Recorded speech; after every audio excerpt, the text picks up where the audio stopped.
టోటల్గా ఆ పోలవరం ప్రాజెక్టుకు సంబంధించినంత వరకు ఏ రకమైన పనులలో వాళ్ళు పిలిచిన రేట్ ఎంత అని చెప్పి కోట్ చేస్తా ఉన్నాం అధ్యక్ష.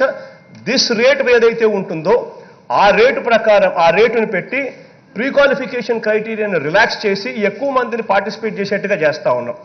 ఈ రేట్ ఏదైతే పెడతా ఉంటామో వాళ్ళు ఏదైతే కోట్ చేసినారో అదే రేటు పెడతాం అధ్యక్ష. పెట్టిన తర్వాత టైం ఇస్తాం. టైం ఇచ్చిన తర్వాత ఎవరైనా కూడా ఆ రేటు కాంపిటేటివ్గా ఆ రేటుకు కోట్ చేయొచ్చు. ఆ రేటుకు కోట్ చేసిన తర్వాత ఆ తర్వాత ఏ రోజైతే కాంట్రాక్ట్ టెండర్లు ఓపెన్ చేస్తారో ఓపెన్ చేసి అంతా ఆన్లైన్ అధ్యక్ష. ఓపెన్ చేసి ఆ రోజు బిడ్డింగ్ ప్రాసెస్ పెడతాం. బిడ్డింగ్ ప్రాసెస్ పెట్టి ఎవరైతే L1గా ఇంతకు ముందు కోట్ చేసింటారో ఆ రేటు ఫ్లాష్ అవుతూ ఉంటుంది. ఆ రేటు కన్నా తక్కువగా ఎవరైనా కూడా పార్టిసిపేట్ చేసిన వాళ్ళు ఎవరైనా కూడా ఆక్షన్లో పార్టిసిపేట్ చేయొచ్చు. పార్టిసిపేట్ చేసి ఎవరు ఎంత తక్కువ రేటు కోట్ చేస్తారో మనకు కనిపిస్తూ ఉంటుంది అధ్యక్ష. కనిపించిన మేరకు ఎవరైతే ఎంత తక్కువ రేటు కోట్ చేస్తారో వాళ్లకు వర్కులు ఇచ్చే కార్యక్రమం చేయబోతా ఉన్నాం అధ్యక్ష. దీనివల్ల నాకున్న ప్రిలిమినరీ అసెస్మెంట్ రిపోర్ట్లు అధ్యక్ష అధికారులతో మాట్లాడితే కనీసం అంటే 15 నుంచి 20% మధ్య కనీసం అంటే మిగులుతుంది అని చెప్పి అధికారులు పూర్తిగా చెప్తా ఉన్నారు అధ్యక్ష. అంటే ఏ లెవెల్ ఆఫ్ స్కామ్ జరుగుతుందో చూడండి అధ్యక్ష. రివర్స్ వచ్చేది ఇప్పుడు నీకు ఎన్నికలు విరిగిపోతే ఏం చేస్తాను?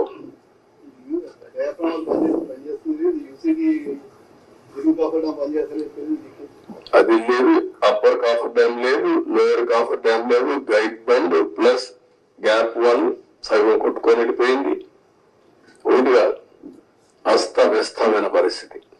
సార్ రివర్స్ టెండరింగ్ అన్ని చేశారు కానీ డబ్బులన్నీ ఆదా చేస్తున్నామని చెప్పి వేరే సంస్థలతో పని చేయించారు. ఇప్పుడు దానివల్ల ఆదాయం ఎంతండి? ఇప్పుడు అదనంగా ఖర్చు అయిపోతుంది ఎంత?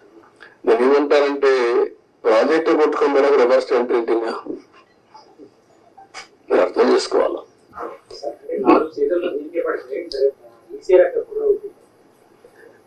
వాట్ ఐఎమ్ సేయింగ్, ఇది 3 సీజన్లలో పూర్తి చేసి ఈసీఆర్ఆర్ తీసుకురావాలా. దట్ ఈస్ ప్రైమరీ వాళ్ళు చెప్పిన రిపోర్టు. దాన్ని నేను ఇంకా అధ్యయనం చేయాల్సిన అవసరం ఉంది. ప్రాథమికంగా వాళ్ళు ఇచ్చినటువంటి రిపోర్ట్లు ఇచ్చిన డేటా నేను చెప్పాను. మళ్ళీ వీళ్ళు ఎంతవరకు అవగాహన చేసుకున్నారు? సిఏ ఏం చెప్తుంది, కేంద్ర మంత్రి ఏం చెప్తాడు, మళ్ళీ ఈ సమస్యలన్నీ పెట్టారు. వాళ్ళు ఎప్పుడు రిపోర్ట్లు ఇస్తారు?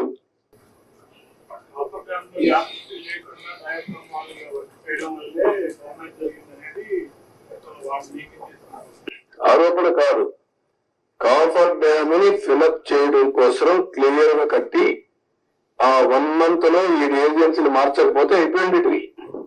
రావడం సేమ్ డే ఏజెన్సీలు మార్చేశారు. ఆ ఏజెన్సీ రెస్పాన్సిబిలిటీ ఆ సీజన్ లో చేసే రెస్పాన్సిబిలిటీ అని చెప్పారు. Government of India secretary letter రాస్తూ పీపీఏ కానీ గవర్నమెంట్ ఆఫ్ ఇండియా కానీ మీరు మార్చొద్దండి, మారిస్తే అకౌంటబిలిటీ ఎవరికి ఫిక్స్ చేయాలో తెలియదు. నవ్ అకౌంటబిలిటీ సర్వీస్ ఎవరైతే కాంట్రాక్టర్ ఉన్నారో కాంట్రాక్టర్ బాధ్యత, ఇంజనీర్ల బాధ్యత. మీరు ఇప్పుడు మారిస్తే పాత కాంట్రాక్టర్ పోతాడు, కొత్త కాంట్రాక్టర్ వస్తాడు. మధ్యలో ఏదైనా జరిగితే ఎవరైంది చెప్పలేదని మీరు స్టడీ చేసుకోవాలి. చాలా స్పష్టంగా చెప్పారు. వెయిట్ చేయండి. డయాఫ్రామ్ వాళ్ళకి ఇప్పుడు నిపుణులు అంతకుముందు వాళ్ళు వేసిన నిపుణులు అది చాలా డ్యామేజ్ అయింది, దానికి ప్రత్యామ్నాయం అన్నారు కదా, మీరు అన్నారు. కానీ దాన్ని కూడా ఆపమన్నారని చెప్పి వాళ్ళు రిపోర్ట్ ఇచ్చారు. ఆపమని కాదు, డయాఫ్రామ్ వాల్ 4 రెక్కలు డ్యామేజ్ అయింది, 35%.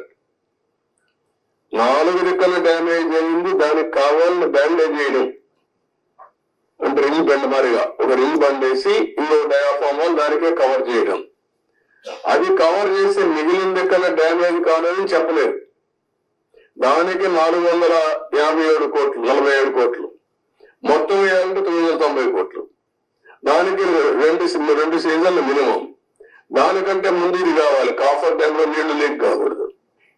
మొత్తం కలిసి they are claiming 4 seasons. Entire upper coffer dam entire leakage మొత్తం డ్యామేజ్ అయిందని చెప్పేసి నిపుణులు ఎందుకని చెప్పి అది కూడా ఇప్పుడు ఎప్పుడైతే వాటర్ ఇక్కడ లోపలికి వచ్చి కిందన కాఫర్ డ్యామ్ ఉంది, పైన కాఫర్ డ్యామ్ ఉంది, నీళ్లు పోలేవు, సుడిగుండాలుగా మారి సుడిగా తిరిగి ఆ శాండ్ ఒక 20 మీటర్లు 30 మీటర్లు కొట్టేసింది, పైకి లేపేసింది, మొత్తం కొట్టుకోబోయింది. కొట్టుకోబోయిన తర్వాత కాఫర్ డ్యామ్ కూడా దెబ్బతింది.